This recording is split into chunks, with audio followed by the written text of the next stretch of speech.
नमस्कार बच्चों। जैसे ही आपके फर्स्ट टर्म के एग्जाम ओवर हुए वैसे ही आपकी वर्कशीट है वो फिर से लौट आई है। और लौट कैसे आई? वैसी नहीं लौट के आई जैसे कि पहले थी, बल्कि चेंज के साथ लौट के आई है। पहले क्या होता था? पहले आपको मंडे को वर्कशीट मिलती थी 3 सब्जेक्ट की, ट्यूसडे को 2 सब्जेक्ट की, उसके बाद 3 सब्जेक्ट 2 सब्जेक्ट। तो उनको करना थोड़ा ईजी था आपके लिए। इस बार जो वर्कशीट हमें मिली है उसमें काफ़ी बड़ा चेंज है, और बड़ा चेंज ये है कि आपको मंडे को भी 5 सब्जेक्ट करने, ट्यूसडे को भी 5 करने, वेंसडे को भी 5 करने, थर्सडे को, यानी कि पर डे आपको 5 वर्कशीट मिलने वाली है, यानी कि आपका वर्कलोड बढ़ने वाला है। ओके, अब वर्कशीट को लेकर के आपके क्वेश्चंस आएंगे। पहला जो क्वेश्चन आपकी तरफ से आएगा कि सर ये वर्कशीट कब तक आने वाली है? तो ये वर्कशीट मार्च एंड तक चलेगी, जब तक आपके सेकंड टर्म के एग्जाम स्टार्ट नहीं होते तब तक ये आने वाली है। सेकंड क्वेश्चन की क्या इनको करना इंपॉर्टेंट है, कंपलसरी है, मैंडेटरी है? तो ये आपके टीचर के ऊपर डिपेंड करता है। अगर आप ऑफलाइन क्लासेस अटेंड कर रहे हो तो आपके टीचर आपको परमिशन दे सकते हैं कि आप वर्कशीट कीजिए या फिर ना कीजिए। अगर आप वर्कशीट नहीं करें, यानी कि रिटर्न वर्क से आपको अगर परमिशन मिल जाती है, तो भी आप वर्कशीट को समझने की ज़रूर कोशिश कीजिएगा, क्योंकि बहुत सारे इंपॉर्टेंट कंसेप्ट है जो इन वर्कशीट से आपके क्लियर होने वाले हैं। नेक्स्ट थिंग, जो स्टूडेंट्स ऑनलाइन क्लासेस ले रहे हैं यानी कि ऑफलाइन क्लासेस अटेंड नहीं करें, उनके लिए मैंडेटरी रहेगी, उनको ये करना ही होगा, क्योंकि उनके इंटरनल असेसमेंट के मार्क्स है वो इसी बेस पर लगने वाले हैं। चलिए शुरुआत करते हैं आज की इस वर्कशीट की। तो ये हमारी क्लास 10th हिंदी व्याकरण की वर्कशीट रहेगी, वर्कशीट नंबर 46, और ये आपकी 13 दिसंबर 2021 की वर्कशीट रहेगी। 13 दिसंबर 2021 की वर्कशीट है। इस वर्कशीट में फिर से वाच्य दिए गए जो आपके टर्म 1 में हो चुके हैं। ओके, उसी टॉपिक को फिर से इन्होंने कंटिन्यू कर रखा है। तो ये जो वर्कशीट है इसमें वाच्य से रिलेटेड कुछ इंपॉर्टेंट तो नहीं है, कुछ क्वेश्चंस दिए गए हैं जिनको हम डिस्कस करेंगे। तो यहाँ पर पहला जो हमारा क्वेश्चन दिया गया है कि लड़की रात भर न सो न सकी, इसको भाववाच्य में बदलना है। अब जो वाच्य होते हैं उससे हमें पता चलता है कि इस वाक्य में कर्ता प्रधान है, इसमें कर्म प्रधान है या फिर भाव प्रधान है। उसी आधार पे ये 3 प्रकार के होते हैं, कर्तृवाच्य होते हैं, क्रमवाच्य होते हैं और भाववाच्य होते हैं। हमें लड़की रात भर सो न सकी, इसको भाववाच्य में बदलना है। तो पहला विकल्प दिया गया, लड़की रात भर सो नहीं पाई। दूसरा विकल्प है, लड़की से रात भर सोया ना जा सका। तीसरा विकल्प है, लड़की से रात भर सोया न जाएगा। और चौथा विकल्प है, इनमें से कोई नहीं। तो इसमें करेक्ट जो आपका आंसर रहेगा वो सेकंड रहेगा, लड़की से रात भर सोया न जा सका। ये आपका भाववाच्य हो जाएगा।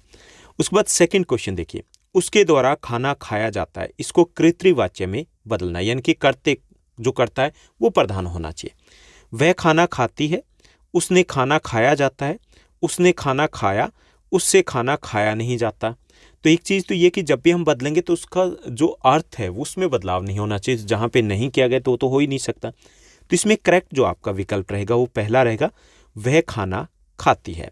ठीक, उसके बाद नेक्स्ट देखिए, तीसरा जो आपका प्रश्न दिया गया, तीसरा प्रश्न दिया गया कि इनमें से क्रमवाच्य वाले वाक्य का जो सही विकल्प है वो हमें चुनना है। स्मिता मधुर गीत गाती है, अध्यापिका द्वारा बच्चों को कहानी सुनाई जाती है। तीसरा, पक्षियों से उड़ा जाता है। और चौथा दिया गया क और ख दोनों। तो इसमें सही जो आपका विकल्प रहेगा वो सेकंड रहेगा। दूसरा रहेगा, अध्यापिका द्वारा बच्चों को कहानी सुनाई जाती है, यहाँ पर क्रमवाच्य है, तो दूसरा आपका सही विकल्प हो जाएगा। तीसरा देखिए, जो चौथा प्रश्न है, चलो अब पढ़ा जाए, वाक्य में प्रयुक्त वाच्य कौन सा है? कर्तृवाच्य है, क्रमवाच्य है, भाववाच्य है, इनमें से कोई नहीं। तो आपका सही जो विकल्प रहेगा यहाँ पर भाववाच्य, यानी कि तीसरा विकल्प आपका सही रहेगा। उसके बाद पांचवा जो प्रश्न दिया गया कि इनमें से कौन सा वाक्य क्रमवाच्य का उदाहरण नहीं है, ये हमें बताना है। तो पहला, अकाल पीड़ितों द्वारा राहत सामग्री बांटी गई, वृद्ध से चला नहीं जाता, न्यायाधीश द्वारा गुनहगार को कड़ी सजा दी गई, वर्षा के कारण क्रिकेट मैच रद्द कर दिया गया। तो इसमें जो हमें क्या करना है, क्रमवाच्य का उदाहरण नहीं है वो हमें फाइंड आउट करना है। तो इसमें सेकंड आपका करेक्ट आंसर रहेगा, वृद्धा से चला नहीं जाता, यहाँ पे क्रमवाच्य नहीं है। तो ये हो गए पहले 5 प्रश्न। छठा प्रश्न दिया गया कि अपनी पसंद के 4 वाक्य लेकर के उन्हें वाच्य के तीनों भेदों में बदलना है। ओके, तो 4 वाक्य लेकर के हमें बदलना, तो चलिए प्रयास करते हैं। तो मैंने यहाँ पे 4 के बजाय 3 वाक्य लिए हैं। ठीक, चौथा आप प्रयास कीजिएगा किसी प्रकार का एक वाक्य अपने आप लिख पाओ। तो यहाँ पे देखिए कि यहाँ 5 मैंने यहाँ लिख दिए, लिखने हमें कितने 4 और मैंने दे दिए 3। ठीक, तो तो यहाँ पर दिया गया, इससे पहले वाली जो आपकी वर्कशीट है, वर्कशीट नंबर 45, उसमें हमने 5 वाक्य को बदला, तो वहाँ से आप आंसर ले सकते हो। तो यहाँ पे कृतवाच्य में हमने लिया कलाकार मूर्ति गढ़ता है, तो यहाँ पे कर्ता प्रधान है ना, और यहाँ पे क्रमवाच्य में हो जाएगा कलाकार द्वारा मूर्ति गढ़ी जाती है। उसके बाद दूसरा दिया गया वह पत्र लिखता है, क्रमवाच्य में हो जाएगा उसके द्वारा पत्र लिखा जाता है। तीसरा हो गया प्रशांत ने पुस्तक पढ़ी, तो यहाँ हो जाएगा प्रशांत द्वारा पुस्तक पढ़ी जाती है या पढ़ी गई। ठीक, उसके बाद नेक्स्ट है हमें इन्हीं वाक्यों को भाववाच्य में बदलना है। तो भाववाच्य में आपका हो जाएगा कलाकार से मूर्ति गढ़ी नहीं जाती, उससे पत्र लिखा नहीं जाता है, प्रशांत से पुस्तक पढ़ी नहीं जाती। यानी कि हमने सेम वाक्य को किस में बदला, कृतवाच्य में, क्रमवाच्य में और भाववाच्य में। तो ये थी हमारी आज की बेहद आसान